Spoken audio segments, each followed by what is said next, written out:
What's inside the box? Well, this time it's a letter from half a century ago that I wrote to Bollo the Duck. This is a copy because I like the letter, and so before I sent it off, I made this. And I'm going to read you the letter in a moment, but you're going to need some background information about Bollo the Duck, I imagine, because you probably don't know who that is. Well, you shouldn't, because Bollo the Duck is a pseudonym that was used by a friend of mine that at a place I used to work called Drewry Photocolor. In the age before digital photographs, we processed film that people shot in their cameras and then turned into negatives and then printed on photo stock. I was in quality control, making sure the colors all looked good. And it was a 9 to 5 job, 9 at night till 5 in the morning. But what else can you expect when you're around 20 years old? So anyway, around 2 in the morning, Pat and I would get together. His name was Pat, and we would exchange notes, thinking ourselves both to be great wits, and moving into the house here so I'm more comfortable when I read you the letter in a minute. Anyway, I would see him arriving and say, "Oh, I thought I heard the pitter feet of little Pat." And another time I told him that I felt like that day and out of sorts.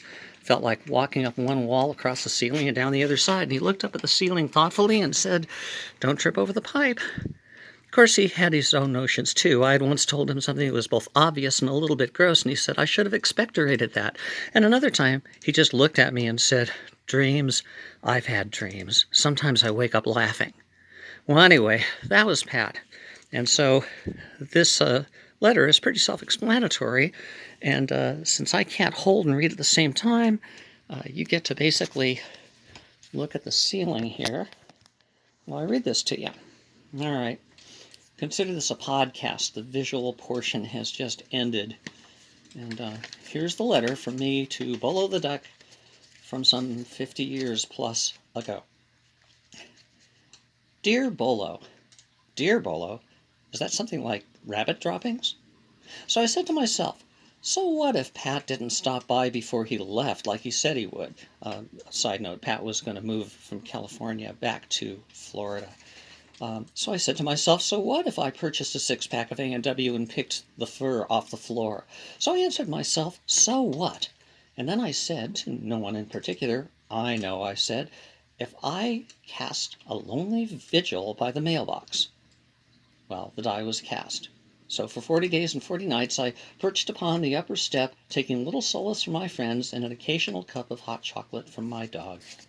An enterprise of great pith and moment, which often came a wheat, because we were out of rye. On the 41st day, the local 402 was obliged to surgically remove the porch from the seat of my pants. So I gave up. I laughed. I stamped my feet. I shouted, "Ha ha, ha ha," and that was the end of it. So, find a cozy niche I did. And just when things have settled into disarray, what to my wondering eyes should appear but half of Pacoima, Jack Frost, and Will Gear? For the sake of a rhyme, what lengths I leap. And also your letter arrived. No fanfare, just a little dust and pony sweat. What was to be done? This! Disgusting, isn't it? I mentioned it to my fellow appendages at Drewry Photocolor that I was privy to a communiqué, and instantly I was besieged by an uproarious clamor. I was compelled, under penalty of life, a death worse than fate, to divulge your whereabouts. And if you've ever had your whereabouts divulged, you know how painful that can be. In any event, you should soon receive a plethora of onslaught, far exceeding your actual worth. And now, the children's corner. Nori, Dave, and Josie are still alive. Bill Leonard, we're still deciding. Walter quit one day when a cardboard box collapsed, dumping half its contents of film cans on the floor. He stood motionless for a few seconds, then dumped the rest on the floor and walked out. Joe Caracappa quit with 1 day notice on the promise of a better job. Mike went out on sick leave and never came back. Ed Driscoll got fired, and Bill is now night manager. I myself am quitting in January to go back to school.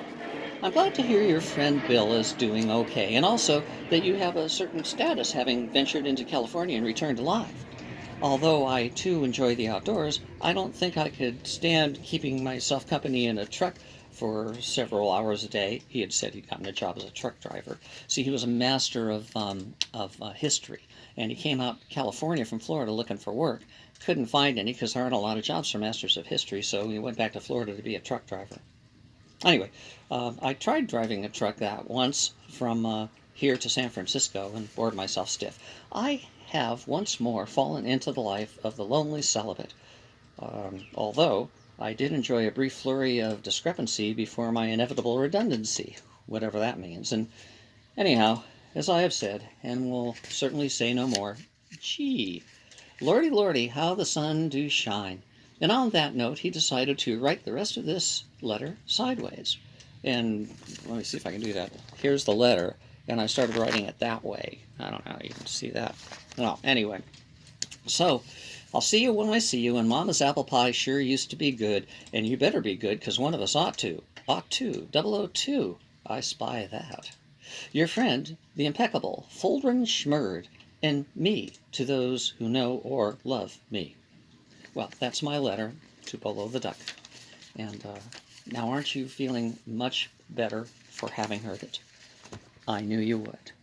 I believe this will be upside down now. That is my intent. I don't know why. Okay, we'll see you next time then for another item that's inside the box.